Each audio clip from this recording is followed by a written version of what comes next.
Bom dia, querido deputado federal Marcelo Crivella. Que alegria falar mais uma vez com o senhor aqui na Gospel. Eu que agradeço poder estar com o senhor e todos os ouvintes da Gospel. Muito obrigado. Que alegria, deputado Marcelo Crivella, que já foi prefeito na cidade do Rio de Janeiro, homem de Deus, e que agora nós estamos sabendo, deputado, o bispo Davi está aqui ao meu lado e também o doutor Eduardo Nóbrega, que é deputado estadual aqui em São Paulo, para a gente conversar um pouquinho sobre essas pautas importantíssimas por uma força que existe no nosso país que se chama igrejas evangélicas. Queria que o senhor falasse, deputado, exatamente sobre essa emenda constitucional 116/2022 dos templos religiosos inicialmente. Muito obrigado, bispo Carlinhos. É o seguinte, quando eu estava no Senado em 2015, apresentei uma proposta de emenda à Constituição, 7 anos depois foi promulgada, em fevereiro do ano passado. O que ela diz?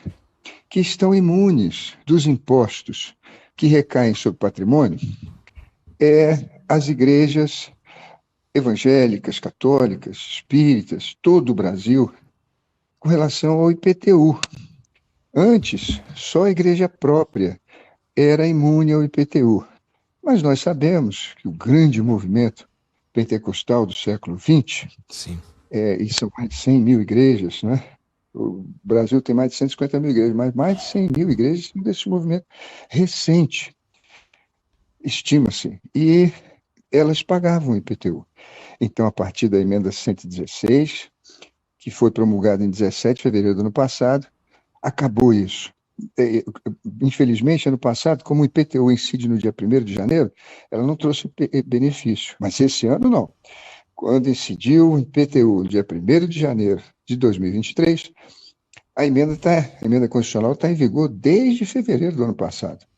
Então, as igrejas, por exemplo, o terreno ao lado que o pastor ou o padre aluga para estacionamento, a loja no shopping, Sim, na avenida, para vender literatura, a casa, o apartamento onde mora o padre, o cardeal, o bispo, o pastor, não tem mais IPTU. Uma casa que seja alugada para creche, para orfanato, comunidade terapêutica, não importa se a igreja é inquilina, está sendo pago com os recursos da igreja, vai ter isenção.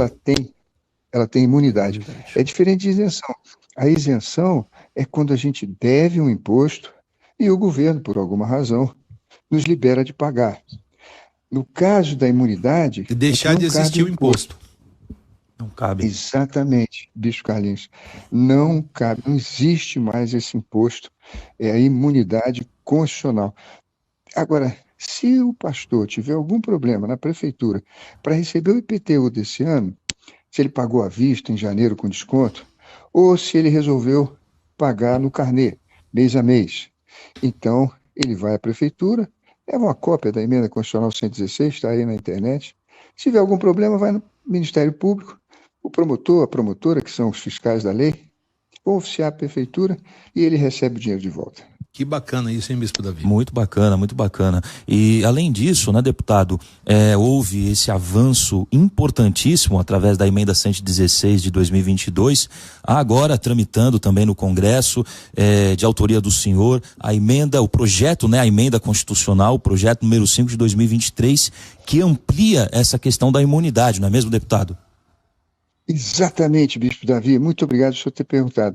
É que quando a gente fala de imunidade constitucional das igrejas, no fundo, ela nunca existiu completamente. Por quê? Porque todos nós brasileiros, seja uma empresa, seja uma pessoa física, e a pessoa física funcionária pública ou da empresa privada, nós todos pagamos impostos sobre 3 fontes. Sobre a nossa renda, quer dizer, se recebeu o salário já vem descontado o imposto de renda, sobre o que nós consumimos, tudo. Você levanta de manhã, vai na padaria, tem imposto. Abastece o carro, tem imposto. Vai na farmácia, compra uma pasta de dente, tem imposto. Sapato, geladeira, fogão, não importa. Tudo que se compra no consumo... esse telefone que a gente está usando agora, nós estamos consumindo aqui uma ligação, estamos pagando imposto. Então tem imposto sobre o consumo. E sobre o patrimônio. Se a gente tem um carro, paga IPVA. Se a gente tem um apartamento, uma casa, paga IPTU. Então, o imposto incide sobre renda, sobre consumo, sobre patrimônio. Vamos ver o caso das igrejas. desde que nós surgimos com a primeira missa no Brasil, não se paga imposto sobre a renda. Nenhum pastor vai dizer na Receita Federal quanto foi a oferta do culto das 10 horas. Nem o padre vai falar da missa de meio-dia, 3 horas. Sobre a renda sempre tivemos imunidade. Sobre o patrimônio nós corrigimos. Agora, com a emenda constitucional 116, próprio alugado, não importa, é templo religioso, está imune ao pagamento do IPVA, se o carro for alugado ou carro próprio, e está imune do IPTU. Né? Sim. O bispo. Se for. Oi. Bispo, prazer falar com o senhor. Deputado Eduardo Nobre, deputado estadual aqui do estado de São Paulo. Manda um abraço também para o Marcos Pereira, presidente tão importante do Republicanos. Dizer muito obrigado. que essa PEC ela faz justiça. Então, você foi muito feliz na discussão dessa matéria, porque aqui em São Paulo, um ex-vereador, Tuma, tinha feito no âmbito municipal uma tentativa de se fazer justiça, e eu era vereador na cidade de Taboão da Serra, copiei, me inspirei nele e aprovei. Só que a política, muitas vezes, ela, por perseguição à própria igreja, ela acaba fazendo mal. Na época, o prefeito da minha cidade vetou a lei.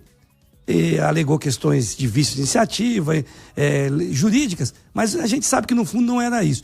Então agora, com a emenda constitucional, acaba a discussão. Estamos cobertos em todos os municípios. Há uma imunidade e nós sabemos que as igrejas, na sua maioria, que faz uma função social importantíssima, onde o Estado não chega, quem chega é a igreja, a maioria delas tem um imóvel alugado.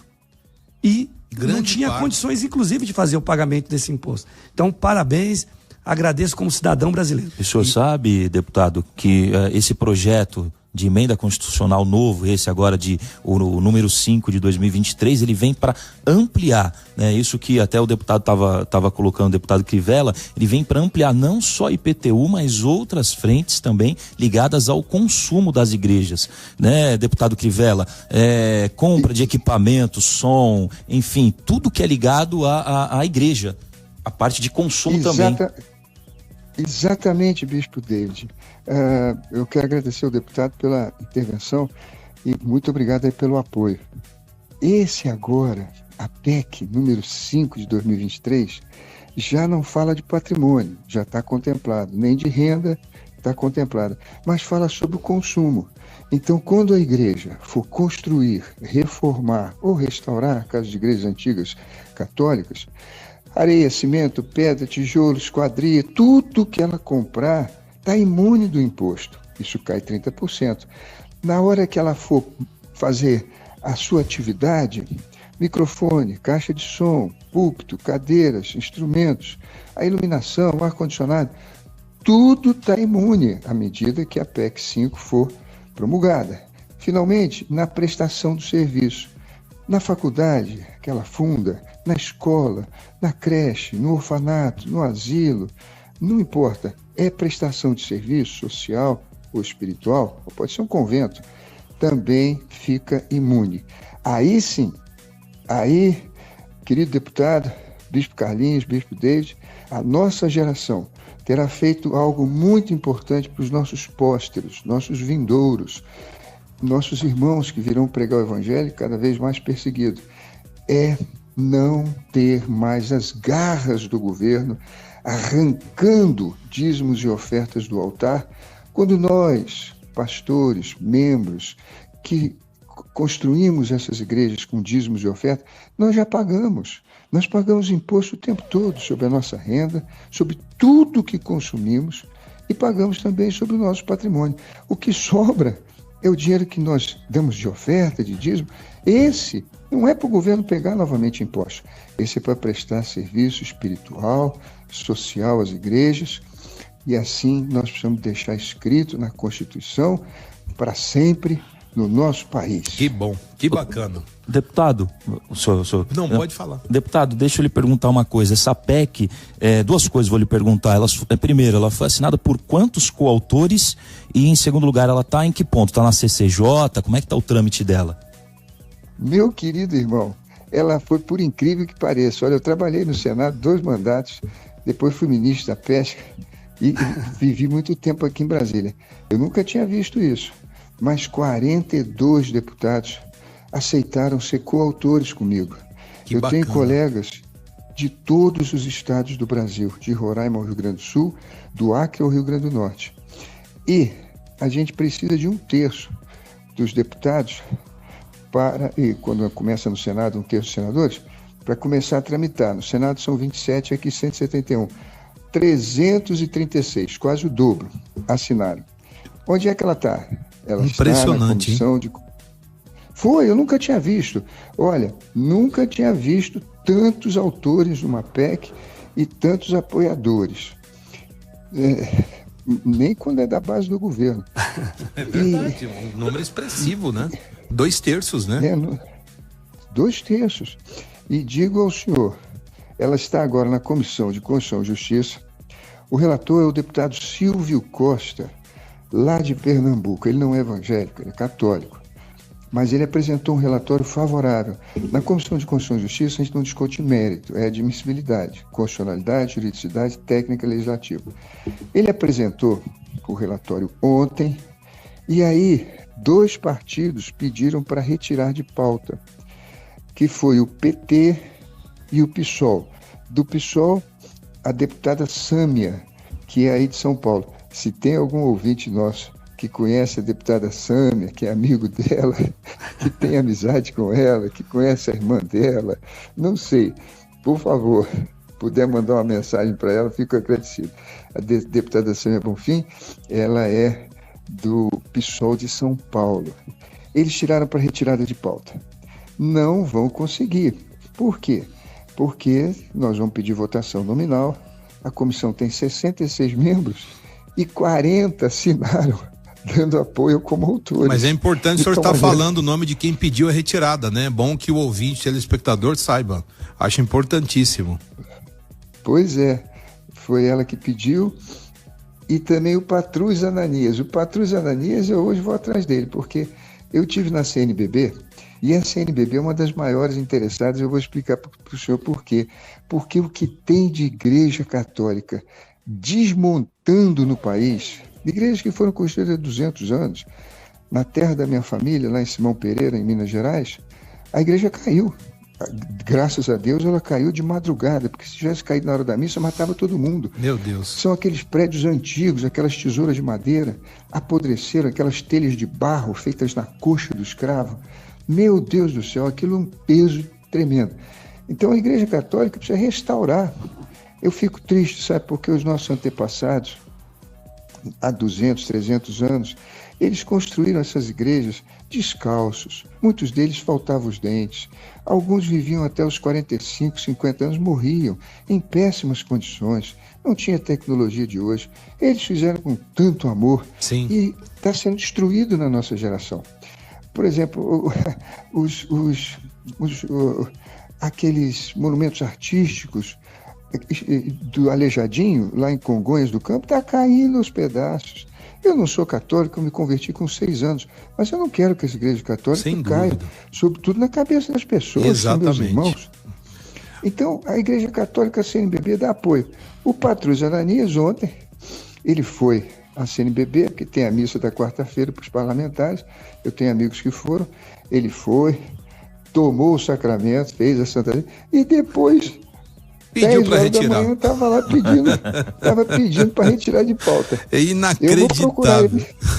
Eu vou procurar o Patrus hoje, vai dizer, você não vai entrar no céu, não. Ô, deputado, eu queria fazer mais uma pergunta antes de a gente encerrar, que é do Bispo Klinger, uma pergunta muito bacana. Ele diz o seguinte, olha, as prefeituras podem estabelecer critérios para aplicarem a imunidade e em caso de não cumprimento por parte da igreja, a cobrança do IPTU volta a acontecer? As prefeituras podem ter critérios diferentes? Não, né? Não, senhor. Essa é uma emenda constitucional, a Constituição é a Eva, é a mãe de todas as leis, não depende de nenhuma regulamentação, seja estadual, seja federal. Às vezes o que ocorre é que o funcionário da prefeitura, quando ele tem que dar um cheque e devolver para a igreja, ele fica com medo de amanhã ter algum problema. Então eu recomendo que vá ao Ministério Público, porque um promotor, qualquer um, promotor, aí em São Paulo, por exemplo, são 3.000, se não me engano, 3.000 promotores, só na cidade de São Paulo são mais de 1.000. Então, um promotor, uma promotora vai pegar a lei oficial da prefeitura, e aí a prefeitura fica com tranquilidade, tem lá o ofício do Ministério Público, devolve o dinheiro e tira a igreja do cadastro de contribuintes. Eu imagino. Bispo Carlinhos, muito obrigado pela sua atenção, hein? Bispo Davi, deputado querido, olha, Deus abençoe vocês. Espero que na semana que vem, terça-feira, vai estar na pauta a nossa proposta de emenda à Constituição. Esperamos também. Eu estou falando com os meus colegas coautores, peço aos irmãos que orem por nós. Amém. Quando ela for promulgada, nós vamos tirar, vamos dizer assim, do altar as garras do governo, Veja, nós, na igreja, precisamos comprar carro. A gente vai comprar carro sem imposto. É uma bênção para nós. Maravilhoso. Sim. É uma bênção para nós. E poderemos ter mais recursos para evangelizar, ganhar almas, construir escolas, construir atividades esportivas para atrair nossos jovens. Enfim, prestar o serviço que Jesus, que o Espírito Santo, que o nosso Deus nos deu. Jesus falou bem. E quem cobra os impostos? Eles falam, não, então tá bom, dai a César o que é de César. Nós já damos. Agora, do altar não. Do altar não é de César, do altar é de Deus. O governo não pode pegar. Valeu demais, querido deputado Marcelo Crivella, com a lei importantíssima e agora preservando, além dos direitos constitucionais da liberdade de culto, outros direitos que eram reivindicados há tempos, mas que Deus está usando os seus ungidos para fazer com que essas leis elas deem mais liberdade e condições para que as igrejas avancem. Obrigado pela participação. Muitíssimo obrigado, Deus abençoe os senhores, um grande e forte abraço para o apóstolo Hernandes, sua linda esposa, sua linda família. Fiquem com Jesus e contem conosco.